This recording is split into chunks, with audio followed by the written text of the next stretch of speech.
Hi. We're going on an appointment to buy a house. Oh my gosh, it's hot.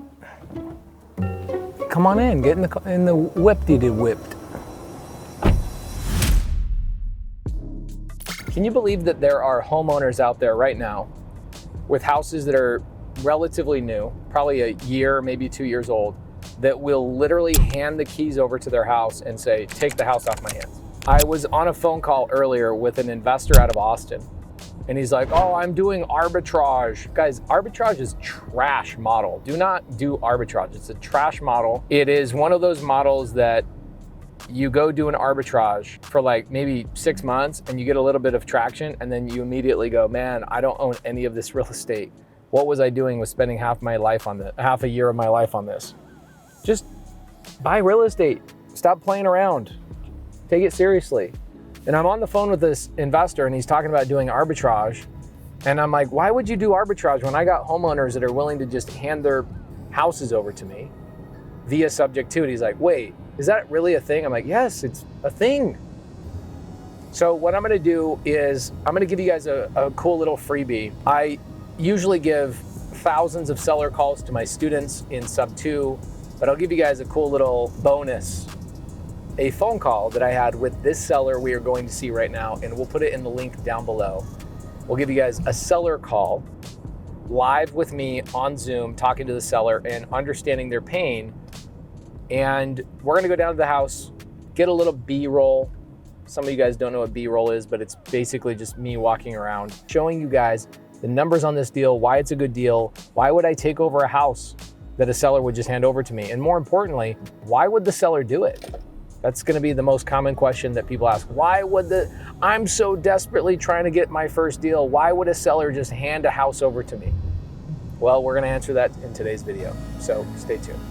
Okay, nice to meet you. This is Eric. Nice to meet you. Eric, nice to meet you. So what's your perfect scenario? What are you trying to do? How can I help? Well, I was wanting to get out of this unscathed, really. I know the value of the house is not worth what I bought it for. Right. And you don't want to write a check, basically. right, but if because I'm not, familiar with a lot of this stuff. I'm not familiar with a realty or nothing like that. So when you hired a real estate agent for this, right? right. Okay, so the way it worked, if you remember, you didn't pay your real estate agent. Right. The seller does. Right. Right. So if you go hire a real estate agent as the seller, you pay your real estate agent and you pay the buyer's real estate agent, and that comes off the price of your house, right? Okay. So if you sell your house today for what you owe, what do you owe? You owe like $350, something like that? $330. Well, after taxes and everything, that'll probably come out to be like $350. Okay, cool. So if you sold it for $350 and you got like full asking price, like you put it on the market and they offered exactly what you owed, you would still walk away writing a check for like $20,000 to $25,000 out of your pocket, because you'd have to pay the agent's commissions. Mm-hmm. Even if your house doesn't get paid off. Do you have a pen and paper? Okay, so check it out. So you owe let's say you owe $350, and it might not be perfect numbers. Okay, you're going to pay your agent 3% to sell the house. Then you're going to pay another agent to represent your buyer. Like when you bought the house, you had an agent that represented you, mm-hmm. and then the seller had an agent that represented them. Correct. The seller pays both of those people. Okay. So you're the seller now. That's kind of the crappy thing. Then if you remember, did you ever look at the actual paperwork that you signed? It had like all these people making all this money on all these line items. Yeah, I didn't look at it. Okay, nobody ever did. Oh yeah, nobody ever looks at it. But what happens is that's like another 4%. Okay, so what happens is you got $350, and all of this adds up to about 10% of your sales price. You got to pay for. Okay, if you sold your house for $400, you would be able to pay for all that and pay off your loan, and you'd be fine, walk away unscathed. Right. But right now, if you sell it for $350 and you owe $350, you're going to write a check out of your pocket for about $35,000 to sell your house. Yeah. Okay. So I'm not a real estate agent. I'm an investor. So I come along and I go, I actually don't even care about your house. Do you know what I care about? What? I care about your mortgage. Okay. I don't even care about your house. Okay. because there's no value here, right? There's no value in the house. The value for me is actually the mortgage that you have in place. You and I, if you sold the house to me, okay, I would pay, what is it, May right now? Yes. I would pay your May payment for you, Okay. and I would pay your June payment for you, and let you stay all the way till the end of June. Okay. Okay, at the end of June, you move out, and the house is now mine, Mm-hmm. and I go and I continue to make the payments. All right. So I'm just basically.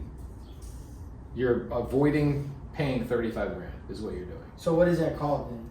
It's What we're called doing? it's called subject to. This is subject to. So what's a performance deed? Do you know what that is? Yeah, Can you tell I'm me the about one that created that. Yeah. So the performance deed. Yeah, I'm the people pay me. I was on stage 2 days ago in front of 5,000 people. Like people pay me to teach them this stuff. Nice. So a performance deed is, let's say that I, as the buyer, don't make your payment. Okay. That could hurt your credit, right? Right. You don't want that. So what we do is we create a performance, basically it's a piece of paper that says if I don't perform on what I promised you, then you get the house back. Okay. Okay, so you don't have to worry about the payments getting made or any of that kind of stuff. So if I was to do this, do I have to leave everything in here? You could do whatever you want. I don't know. I don't care what you take. So it doesn't even matter. Just like take everything. I mean, as leave long the as hot I- water heater. Well, yeah, I'm not gonna take the big appliances and stuff like Right. that. You know what I mean? But Yeah, but like your furniture, like That's- we've bought houses where they're burned down to like they were on fire and they burned down to like concrete. I've bought houses that are brand new and the sellers leave all the furniture. I've bought houses where it was a hoarder house and you couldn't even walk in the house because they had like magazines and receipts and they were just addicted to like keeping everything, and they were afraid that I was going to make them clean the house. I'm like, no, just leave it all. I'll take care of whatever. So when you're moving and you decide, I just want to leave this, like let's say this workbench, or that's a nice workbench, but like your buckets of paint, your tools, your trash, your freaking extra dog food, like I don't want to take that, just leave it. Okay. Right? Like what I will do is after you move out, I'll come in and I'll repaint the interior of the house to just a regular white. Mm-hmm. Even though it's a new house, I'm going to end up turning it into a rental, and I'm going to have to deal with a tenant and all that kind of stuff. And I have to make sure that I spend money on making sure the paint is like a washable paint, so I don't have to keep painting the house every time we move out. Does that make sense? Yeah. Mostly it's just a question. I'm curious because I don't have a clue, and I don't know much about it. Greg does. Greg's learning from me. You know, and so like when I hit him with the question, you know, and told him, you know, like what was going on and everything, and he was like, you know, I can help you out, but you gotta be sure, you know, like sure what you want to do and all this. So first I was, and then I wasn't. Now I am. So yeah, this is all I've done for 10 years. So what we do, and by the way, I never go on appointments. Like most of the time, my team does all this stuff, but today. Greg sent me an email and he's like, hey, I was like, I got 2 hours, I'll go down there and do it. He's like, you'll go on an appointment? I haven't been on an appointment like this in like 5 years. But the only thing we do as investors is we understand your situation, we understand the situation with the house, and we say, hey, this is what I can do for you. If it doesn't work and you want to go a different direction, you should go the other direction. Like if you want to go with a real estate agent and write a check out of your pocket, I suggest you don't go that route. If you want to turn this into a rental, the question you got to ask yourself is, if somebody doesn't make their rent payment to you 1 month, can you keep on top of it? right. And that's well, I can't do that right now, supposedly. Right. Like they're saying, like it has to be a year of owning a house to do that here in Arizona. Is that true? With a VA loan, the answer is yes. Okay. Yeah, before you could turn it into a rental, yeah. So that's out of the question for me right now. So, you've got a job in Chandler. What do? You work for that company? Towers. So, You install towers? install antennas and radios and towers, yeah. Okay, cool. And so you're all over the place. You're probably driving around. Yeah, for the most part. Recently, it's mostly been in in Phoenix. Okay. I haven't been in Tucson lately or anything like that, so Why did you choose to live in Maricopa? It's cheap. yeah, in a sense. It was, I was in a relationship with somebody and It didn't work out. Yeah. And they were living here with you. Yeah. Got it. Okay. So that's been a recent change. Yeah. And you're like, I don't want to live here now. I don't want to make the full payment by myself. Yeah. Basically. Yeah. So what do you need to make a decision? What information do you need? Well, you gave me a lot of the information I needed, what my options were, because everybody was telling me, like, oh, try to make some money out of this, so you don't have to be, left out, just leave that way. And it's just like, for me, there's two ways you're making money. Number one, you're avoiding having to sell the house at a loss. That's right. Number one. Number two, I'm also paying your payment this month and your payment next month. So all the money you would have normally paid to your rent, you get to keep all that stuff instead of worrying about the payment. Does that make sense? Yeah. Yeah, thank you. Of course. Yeah. So that's what I'm saying is if I'll catch up your payment you're late on, okay? So you're caught up, your credit doesn't get hurt. Mm-hmm. Then you stay here for another month. I'll make that payment too. And then when you're ready to move out, then you move out. That's it. Okay. So you got money. You get to put money in your pocket, and I'll make the payment. Thank you.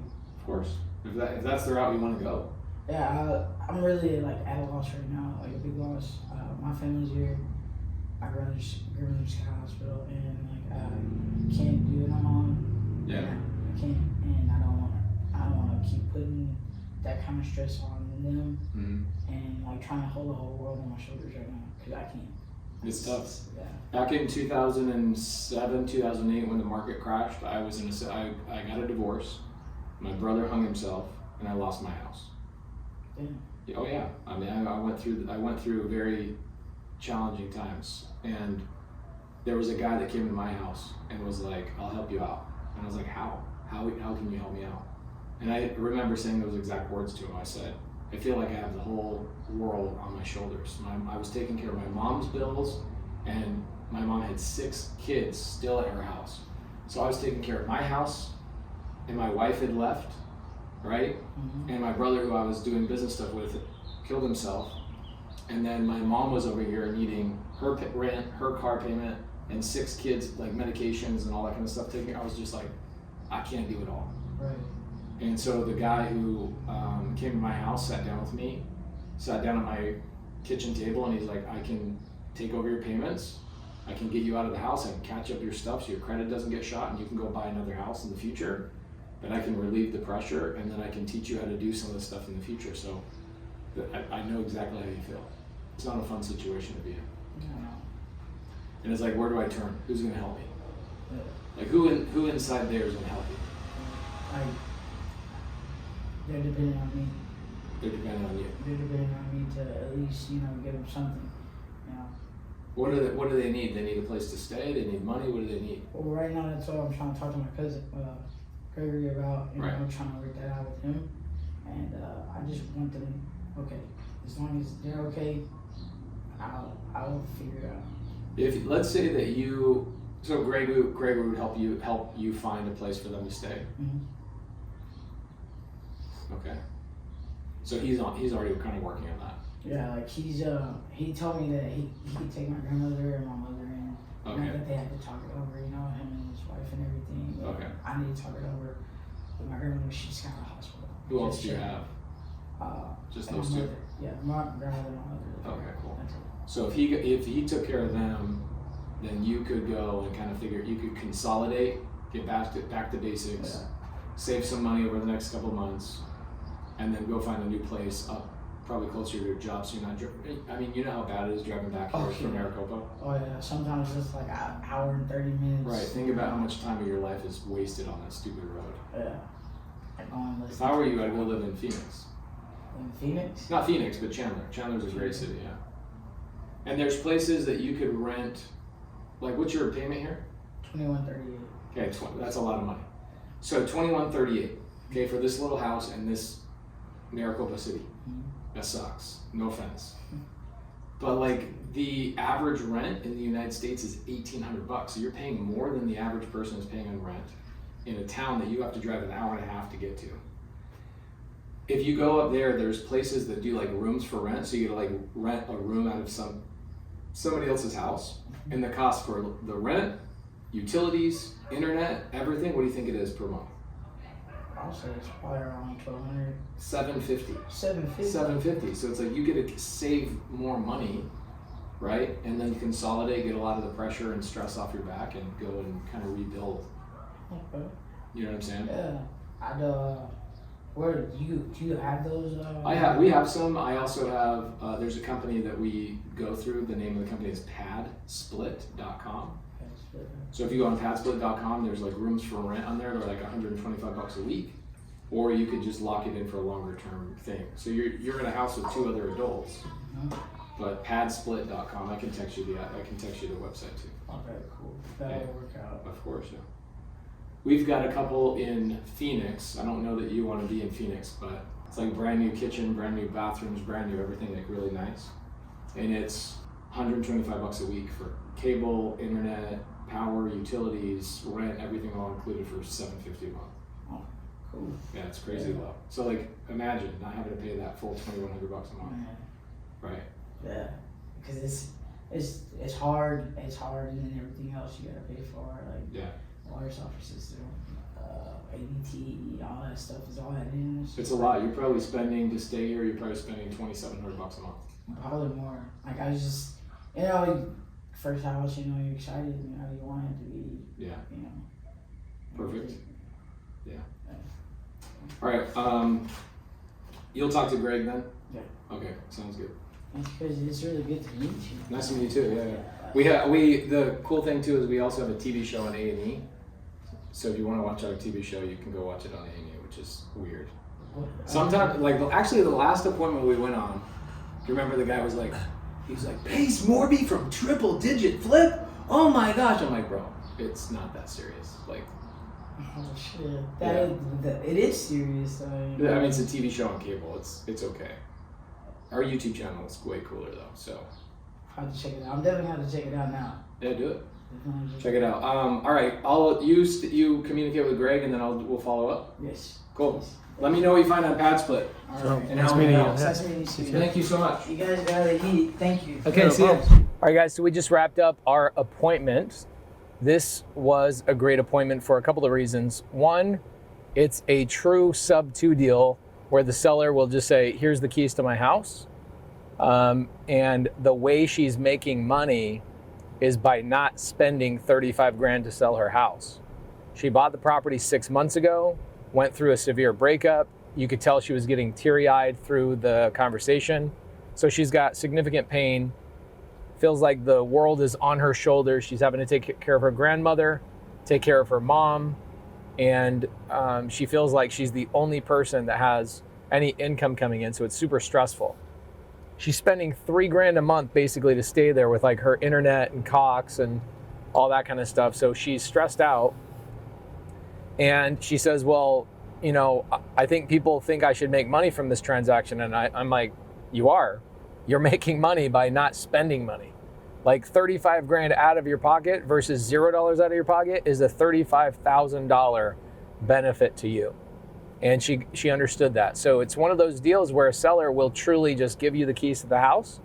And hopefully the deal gets locked up. I've got somebody that one of the acquisition people and her are going to wrap that up, get it contracted. How are we going to make money on the transaction? How am I going to fund it? For a lot of the people out there that are sitting here saying, well, what are you going to do with the house now?